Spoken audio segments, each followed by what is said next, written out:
प्रद्युम्न सिंह नाम का एक राजा था। उसके पास एक हंस था। राजा उसे मोती चुगाया करता और बहुत लाड़ प्यार से उसका पालन किया करता। वह हंस नित्य प्रति सांयकाल राजा के महल से उड़कर कभी किसी दिशा में और कभी किसी दिशा में थोड़ा चक्कर काट आया करता। एक दिन वह हंस उड़ता हुआ दीवान जी की छत पर जा बैठा। उसकी पुत्रवधू गर्भवती थी। उसने सुन रखा था कि गर्भावस्था में यदि किसी स्त्री को हंस का मांस खाने को मिल जाए तो उसकी होने वाली संतान अत्यंत मेधावी, तेजस्वी और भाग्यशाली होती है। अनायासी छत पर हंस आया देखकर उसके मुंह में पानी भर आया। उसने हंस को पकड़ लिया और रसोई घर में ले जाकर उसे पका कर खा गई। इस बात का पता न उसने अपनी सास को लगने दिया, न ससुर को और न पति को ही, क्योंकि उसे भय था कि अगर राजा को इस बात का सुराग लग गया तो बड़ा अनिष्ट हो जाएगा। उधर जब रात होने पर हंस राजमहल में नहीं पहुंचा तो राजा रानी को बहुत चिंता हुई। उनका मन आकुल व्याकुल हो गया। चारों ओर उसकी खोज में आदमी दौड़ाए गए, लेकिन हंस कहीं हो तब मिले न। राजा ने अड़ोस पड़ोस के शहरों कस्बों में भी सूचना कराई कि अगर कोई हंस का पता लगा सके तो राज्य की ओर से उसे बहुत बड़ा पुरस्कार दिया जाएगा। 10-20 दिन निकल गए, कुछ भी पता नहीं लग सका। चूंकि वह हंस राजा और रानी को बहुत प्रिय था, अतः वे उदास रहने लगे। एक दिन एक कुटनी राजा के पास आई और बोली कि वह हंस का पता लगा सकती है, लेकिन उसे थोड़ा सा समय चाहिए। राजा ने कहा, मेरे राज्य के पंडित, ज्योतिषी, हाकिम, हुक्म और मेरे इतने सारे गुप्तचरों में कोई भी पता नहीं लगा सका, तुम कैसे पता लगा सकोगी? कुटनी ने कहा, मुझे अपनी योग्यता पर विश्वास है। अगर अन्नदाता का हुक्म हो तो एक बार आकाश के तारे भी तोड़ कर ले आऊं। आप मुझे थोड़ा सा समय दीजिए और आवश्यक धन दे दीजिए। उसे वापस ला सकूं या नहीं, लेकिन मैं आपको विश्वास दिलाती हूं कि उसका अता पता अवश्य ले आऊंगी। राजा ने स्वीकार कर लिया और कुटनी अपने उद्देश्य की सिद्धि के लिए चल पड़ी।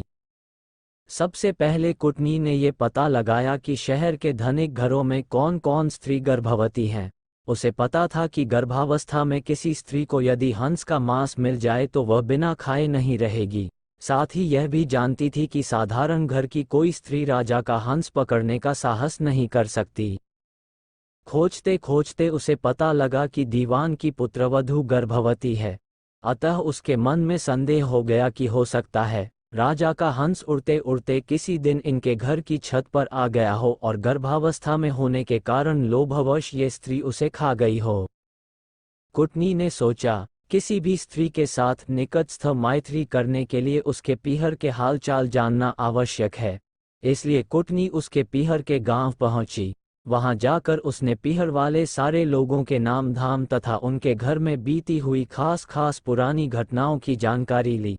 उसे पता लगा कि दीवान जी की पुत्रवधू की बुआ छोटी उम्र में ही किसी साधु के साथ चली गई थी और आज तक लौटकर नहीं आई है।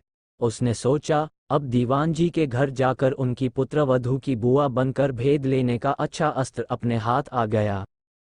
वह दीवान जी के घर गई, उनकी पुत्रवधू के साथ बहुत स्नेह ममत्व की बात करने लगी और बोली, बेटी, मैं तेरी बुआ हूँ। हम दोनों आज पहली बार मिली हैं। तुम जानती ही हो कि मैं तो बहुत पहले घर छोड़कर एक साधु के साथ चली गई थी। हाल ही में घर लौट कर आई और भाई से मिली तो उसने बताया कि तुम यहाँ ब्याही गई हो और तुम्हारे ससुर राज्य के दीवान हैं। ये जानकर मन में तुमसे मिलने की बहुत उत्कंठा हुई तो यहाँ चली आई। तुम्हें देखकर मेरे मन में बहुत ही हर्ष हुआ। भगवान तुम्हें सुखी रखें और तुम्हारी कोख से एक कांतिवान तेजस्वी पुत्र पैदा हो। मैं परसों वापस जा रही हूँ और तुम्हारे लड़का होने के बाद भाई भाभी को साथ लेकर बच्चे को देखने और उसका लाड़ चाव करने यहाँ आऊंगी। दीवान की पुत्रवधू ने अपने भोलपन के कारण उसकी बातों का विश्वास कर लिया और बोली, बुआ जी, आप आई हैं तो 10-20 दिन तो यहाँ रहिए। जाने की इतनी जल्दी भी क्या पड़ी है? बुआ बनी हुई कुटनी को और क्या चाहिए था, उसने वहां रहना स्वीकार कर लिया।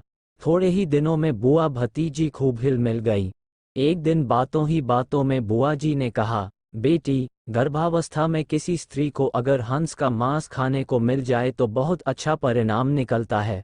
उसके प्रभाव से होने वाली संतान बहुत ही तेजस्वी और कांतिवान होती है, किंतु हंस तो मानसरोवर छोड़कर और कहीं होते नहीं, इसलिए ये काम पार पड़े तो कैसे पड़े। ये सुनकर उसने अपने हंस खाने की बात बुआजी को सहज भाव से बता दी। सुनकर बुआ ने कहा, बेटी, यह अचरज की बात है कि तुम्हारे यहाँ राजा के पास हंस था। तुमने जो कुछ किया वह बहुत अच्छा किया, किंतु तुम्हें किसी के सामने इस घटना का जिक्र नहीं करना चाहिए। मेरे सामने भी नहीं करना था, लेकिन खैर, मुझसे कही हुई बात तो कहीं जाने वाली नहीं है, इसलिए जिक्र कर दिया तो भी कोई बात नहीं। कुछ दिन और बती गए, तब कुटटनी ने कहा, बेटी, अगर भगवान के सामने तुम हंस खाने की बात स्वीकार कर लो तो हंस की हत्या का पाप तो सिर से उतर ही जाएगा, सुपरिणाम भी द्विगुणित होगा। मंदिर के पुजारी से कहकर मैं ऐसी व्यवस्था कर दूंगी कि जिस वक्त वहां तुम सारी घटना बताकर अपराध स्वीकार करो, उस वक्त पुजारी भी वहां नहीं रहे तथा और भी कोई न रहे, हम दो ही रहेंगी। उसने ऐसा करना स्वीकार कर लिया। कुटनी लुक छिप कर राजा के पास पहुंची और बोली, आपसे वायदा किया था, उसके अनुसार हंस का अता पता लगा लाई हूं। ऐसा कहकर उसने सारी घटना राजा को बताए। राजा ने कहा, इसका प्रमाण क्या है?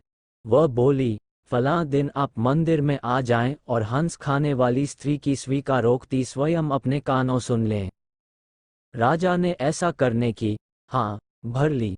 नियत दिन समय से कुछ पहले पूर्व योजना के अनुसार कुटनी ने राजा को एक जरा ऊंचे स्थान पर रखे हुए एक बड़े से ढोल में छिपा दिया और बुआ भतीजी मंदिर पहुंची। मंदिर का पट खुला था, पुजारी या और दूसरा कोई भी व्यक्ति वहां नहीं था। अब बुआ जी ने शुरू किया, हाँ तो बेटी, क्या बात हुई थी उस दिन? दीवान की पुत्रवधू ने घटना आरंभ की। वह थोड़ी सी घटना ही कह पाई थी कि कुटनी ने सोचा, राजा ध्यानपूर्वक सुन तो रहा है न, इसलिए वह ढोल की तरफ इशारा करके बोली, ढोल रे ढोल, सुन रे बहू का बोल। उसका इतना कहना था कि भतीजी का माथा ठनका। उसे वहम हो गया कि हो न हो, दाल में कुछ काला है, मालूम होता है, मैं तो ठगी गई हूँ। वह चुप हो गई। बुआ बोली, हाँ तो बेटी, आगे क्या हुआ? इस पर भतीजी बोली, उसके बाद तो बुआ जी मेरी आंख खुल गई, सपना टूट गया। ज्यों ही भतीजी की आंख खुली, त्यों ही बुआ जी की आंखें भी खुली की खुली रह गई। उसके पांव तो भतीजी से भी भारी हो गए और उसके लिए उठकर खड़े होना भी मुश्किल हो गया।